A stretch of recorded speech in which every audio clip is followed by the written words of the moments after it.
গিয়ে বিরোধীর বিরুদ্ধে হতে গিয়ে হয়েছে, শয়তানের বিরুদ্ধে চলতে হয়েছে। তো হবে কেউ যদি এসে বলে আমার নবী গালাগালি যেমন ছেড়ে দেবো, কথা বলে আপনারা বুঝতে পারছেন না, আপনারা ছেড়ে দেবো কেন ভাই? আমরা কোন ধর্মকে গালাগালি দিই?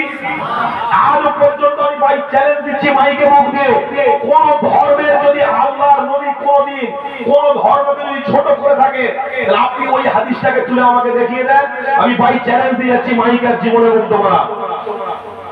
কোনদিন আমার রাসূল কোন ধর্মকে আঘাত দেয়নি, সব ধর্মকে শ্রদ্ধা করেছে, সম্মান করেছে, কিন্তু নিজের নীতির উপরে উম্মতকে বুঝিয়ে দিয়ে চলে গেছে। সম্মানের জায়গায় সম্মান করো, নীতিকে মজবুত করো। নবীর বিরুদ্ধে গালাগালি করবে আর তুমি রাস্তায় দেড়ে বেড়ে নেবে, এটা তোমার ঈমান না। বলছে হুজুর তাহলে কি করবো? কি করবে মানে সেখানে তোমাকে প্রতিবাদ করতে হবে। কেন নবী বলেছে মান রাআ মিনকুম মুনকারান ফালিয়ুগাইয়িরহু বিয়াদিহি ফাইন লাম ইসতাতি বিলিসানি ফাইন লাম ইসতাতি বিকলবি ওয়া যালিকা ওয়াদাতুল ঈমান। সেখানে আপনাকে প্রতিবাদ করতে হবে হাত দিয়ে। ভাই তুমি এটা বললে কেন? আমি তো তোমার ধর্মকে গালাগালি করিনি, তা আমার নবীকে গালাগালি করলে কেন? শুদ্ধ ভাষায়, সম্মানের সাথে, মহব্বতের সাথে মুখ দিয়ে হাত দিয়ে তার সাথে মোকাবিলা করতে হবে।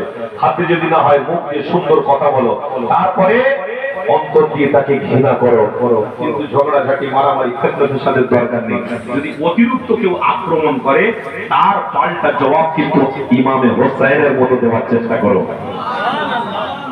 একেবারে খালি হাতে চলবে না, কথা বুঝছেন না? কি অস্ত্র ধরতে বলছি না, খবরদার খবরদার। অস্ত্র টস্ত্র নয়, অস্ত্র থাকবে আল্লাহর ধ্বনি আর নবীর সুন্নাত। জোরে বলুন খবরদার। অস্ত্র জীবনে হাত দেবেন না।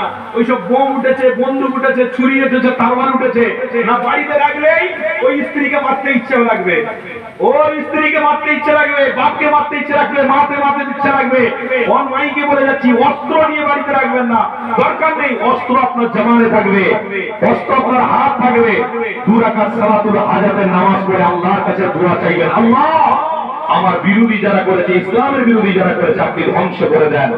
বেশক আপনাকে গ্যারান্টি দিচ্ছি আমার আল্লাহ মরা আল্লাহ নয়, আমার আল্লাহ বড় হাত জীবিত আল্লাহ। জোরে বলুন আল্লাহ সবাইকে দেখে, সবাইকে খাওয়ায়, সবাইকে সুস্থ রাখে, এবং সেই আল্লাহ জীবিত আছে। ওই আল্লাহর বিচারটা খুব কড়াকড়ি হবে। সেই দিনে কিন্তু মোকাবিলা বেঈমানরা আল্লাহর সাথে মোকাবিলা করতে পারবে না। কেন? ইবলিস শয়তানও ধ্বংস হয়েছে, আল্লাহ করেছে। আবু জাহলও ধ্বংস হয়েছে, আল্লাহ করেছে। আবু লাহাবও ধ্বংস হয়েছে, আল্লাহ করেছে। ফিরআউনও